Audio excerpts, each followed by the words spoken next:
So magandang umaga at nandito ako ngayon sa sitio Mangod at babalikan namin si Nanay Yuga, pero wala na po sila sa kanilang bahay at giniba na itong kanilang bahay dito. Hindi na po sila dito nakatira at wala nang bakas ng bahay kayong makikita dito mga kababayan.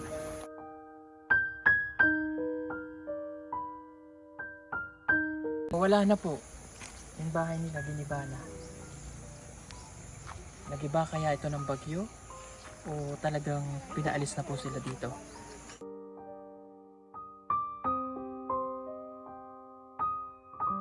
Ano kaya nakatira? At ano kaya ang dahilan bakit ito giniba?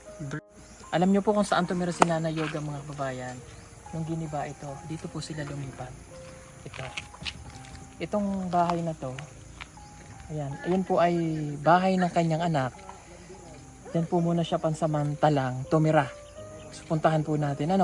At itong dating lupang kay Nanay Lorna na sana na yan, dyan naman po natin itatayo yung bahay ni Nanay Yuga, yung smart house. So, mabilis na dahil tapos na po tayo dun sa mga panday.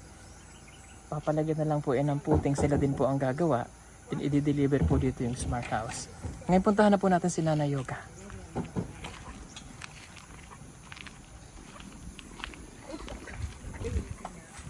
Itong maliit na bahay na ito po dito sila nakatira. Nay! Kamusta? Bakit dito kayo nagpuyo? Ano nangyari? Bakit dito kayo nagpuyo? Ginuba lang, amuba lang siya. Sinong nagiba? Namay kami anak. Ano daw? May-ari. May-ari ng lupa? Hindi yung may-ari, si nanay. Si Nanay Lorna? Bakit giniba niya? Siya naman siya. Taas ang Lorna. Kumbaga yung mga gamit lang din ng mga kahoy, magagamit. Pero sana hindi niya muna giniba kasi nga wala pang titiran si Nanay. Di ba?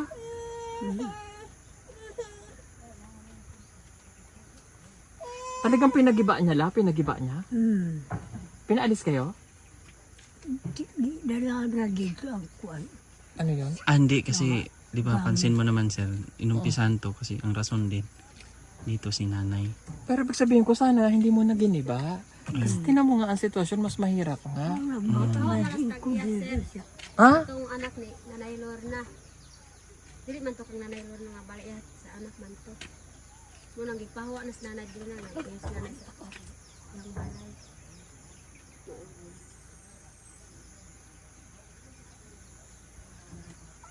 Hindi kasi may nakita silang bahay na ganito ay hindi pa nga ito yung bahay. Namuni kong pay. Sino nagpagiba nun ate ng bahay? Ug Atong insa tagya sir. Sinong tag-iya? Si Kuan Ronald, katong anak ni Kuan Lorna kinamagwangan. Bakit nga pinagiba? Kailang gigamit ang lansang. Wa man tay kapalit sa lansang sir. Pako. Pako lang, pako. Wala daw pambiling pako. Hindi na lang sila nagsabi, para hindi na sana giniba. Pako lang, kukunin yung pako doon. Yung pako kasi hindi talaga nila mabili. Pero kung nagsabi sila, pako, bibili naman ng pako. Kano lang 1 kilo ng pako, no? 30 lang yata. Ilang pako lang makukuha nila, bubunutin. Yun ba talaga ang dahilan? Sure kayo? Yes sir. Asa man sila nagtukod og balay karon? Kadto sa Lokada sir. Doon na lang sila nagawa ng bahay. Yung kinuha dito. Yes sir. Oh, okay. Sure ha? Kasi baka mamaya Ikuan nila kay wala man sila lansang, ilang giguba. Kay wala sila ikapalit sir. Wala ipapalit. Okay. Wala silang pambili. Walang pambili. Pako. Siguro yung yung mga lumang kahoy doon, yun ang ginawa nilang bahay. Opo. Nung anak daw ni Nanay Lorna. Sino yung anak ni Nanay Lorna na yun? Yung may asawa? Yung dito nagpuyo? Hindi sir. Sino? Si Julita katong kinamagwangan sir. Ang pinakamatanda? Hindi ko pa yung nakita, no? Hindi pa natin nakita. Hindi pa. Sige. Pero dati saan sila nakatira? Dili sir. Dito talaga sila nakatira? Yung Panganay. panganay? Hindi ko man yung nakikita dyan. Kami dito sa kuwan siya. Sa Marilog. Redin. Marilog. Tas Katong lalaki taga Marilog siya diri man siya nagpuyo. Yung babae hindi ko pa nakita. Parang nasa Marilog daw nagstay yun, sir. Ang may-ari talaga daw doon, yung anak ni nanay, tapos nag-asawa, dinala sa Marilog, tapos nandito na ngayon, naana diha. Kaya doon sila nag-ano. Eh kasi, naku, puti na lang may ganeri kahit paano. Ako lang siya. Over ano sa inyo. Ah. Ako ang kumpay ka over ana. Over sa kamay. Awan paso. Buling. Okay. So kaya dito muna si Nanay Yoga. Diyos ko po, Ruby. Pasensya na po kayo at yung bahay talaga eh. Hindi pa namin maano. Kaya minamadali ko naman na yung smart house na din na itayo. Kaya nga hindi niyo muna sila pansamantala. Lalo mas mahirap din yung tinan niyo oh. Hindi kayo nabasa ng ulan la. Ha? Nagbasa ng ulan oh. Dili. Dili. Tapos di pa matutulog sa gabi. Ipapauna na muna natin yung smart house. Sabihin natin bago na yung kay Nanay Lorna. Kasi may natutuluyan naman si Nanay Lorna na maayos. Di rin na muna unahin. Rin na muna para maayos yung ano, yung smart house. Kumain na siya? Kumain ka na la? Kumain ka na? Nagkaon na mo? Nakakauna ko. O, anong kaon mo? Ang tuwa pa ang huli ng Ano yung niluto doon? kanin. Kanon? Okay, sige. Okay pa, uli sudan? Wala. Wala pa. Grabe. Hindi Wala mo pa naon. Papad na. wala nagtinda ng ano? Ng sudan? Ha? Wala? Wala. Oo. Na may tindahan dito. O, bibili kayo? So yun mga kababayan, si Lola kasi wala talaga silang bahay. So yung bahay kasi nila, yung doon, nagiba yun. Kaya doon sila pansamantalang tumira sa bahay ni Nanay Lorna. Ang problema, kinuha daw nung anak ni Nanay Lorna yung mga lansang, pako at iba pang mga lumang kahoy doon at nagtayo ng bahay doon sa Lukadang. Kaya dito muna sila. Itong bahay naman na to sa anak ni Nanay, anak, sa anak ni Nanay Yoga. Buti may ganito. Pero yung trapal na binili namin nung nakaraan, ito nagamit at ibinubong muna. Kaya, pasensya ka na. Hindi pa namin nagawa yung bahay mo ha. Pero, mamadaliin ko na. Itatayo dyan yung smart house. Mabilis yung gawin. Kunting tiis muna. Pero pag malakas ang ulan, may bahay naman po yung isang anak niya doon. No? Pwede kayo doon. Ano? Oo. Ha? May dala ko sa yung tinapay. Ayan. Mamaya kainin mo to. Uminom ka na ng gatas. May mga laman yan, no? Daghan ng laman. Daghagsod? Nabili. Tingnan ko nga. Ito may laman pa itong dalawa. Yung iba, saan na kayo nagtago ang iba? Asa ni Butang? Dito. Oh, doon? Okay po. Wala pa kayo ulam. Di kasi Wa pa'y kami sudan. Di kasi kami nakabilik mga kababayan kasi galing pa kami doon. At iba yung way sana namin, dito lang kami dumaan. May dala rin akong bigas. La, ha? Bigas ha?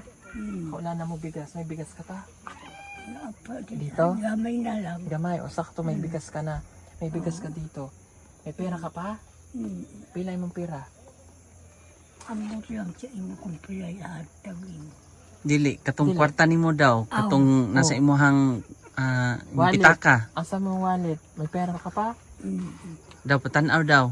O tanaw. May pera mo? Sa imuhang Naman ako ni palit sa kuan bugas. anong palit? Sa mga sudan. Naubos na yung 3 kabang bigas? Ha? Naubos na? Oh, Bakit naubos? daghan man eh. Daghan kayo. Sa tribo kasi sa Oo, ganun talaga kasi sila mga kabayan sa tribo Mapagbigay. kasi mapagbigay sila. Kurain man lang Kung ang alang kuan. kakainin yung kanilang syempre kahit tayo hindi natin matitiis, diba? Intindihin na lang natin. Hindi naman napunta sa masama yung bigas napunta yun sa kabutihan. Kumbaga, yung bigas pinakain din sa mga taong pwede nilang bigyan. Diba yung anak niya matitiis ba niya na walang makain? Alam naman natin din na pare-pares po silang mahirap ang buhay. So ganun talaga, intindihin na lang po natin. Kaya nagdala kami ulit ng bigas. So bumibili si Lola ng sudan kapag may nagtitinda dito, nakakarating kaya yung pera din. Pero kayo mag-alala dahil meron naman tayong budget dyan na ibinibigay palagi kay Lola kada pupunta kami. Halimbawa, sa isang linggo na hindi kami magkakapunta, maglalaan tayo ng pera para sa kanya. Dahil yun yung mga donasyon na para talaga kay Lola. Sinaiya. Ano?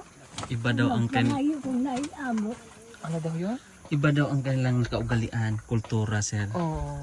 Kung Iba meron talaga. daw po, talagang Mamimigay. Oo. Ganon talaga sila mapagbigay. Kaya kung mapapansin yung mga kababayan, kahit mahirap sila at mayroon silang pagkain na ibinigay sa kanila, pamimigay din nila yan. bigayan sa sitio. Oo, ganon ang kultura po nila, mapagbigay sila. Hindi sa pagdadamot yun na kailangan sa kanya nila. May mga reason talaga na kailangan nating unawain at intindihin mga kababayan kasi yun yung tradisyon po nila. Salo-salo yan sila, sir. Salo-salo yan sila eh, ganon eh. Manakas ka na lang, nakakalakad ka na. Nakakalakaw na daw ka. Nakalakad ka na. Oo. Okay, sige. Ang tukulito. Saan? Yan akong anak. Sa imo ang anak? Nagnakaw ka dyan? Nakakalakad na daw siya. Oo, mabuti at nakakalakad na si Lola. Sandali. Babasahin ko lang itong ano. Ayan, merong yung mga nagpaabot po ng tulong para kay Lola. Again, marami pong salamat sa inyo. At meron tayo ditong pasasalamatan na mga bago po itong mga nagbigay para kay Nanay Yuga.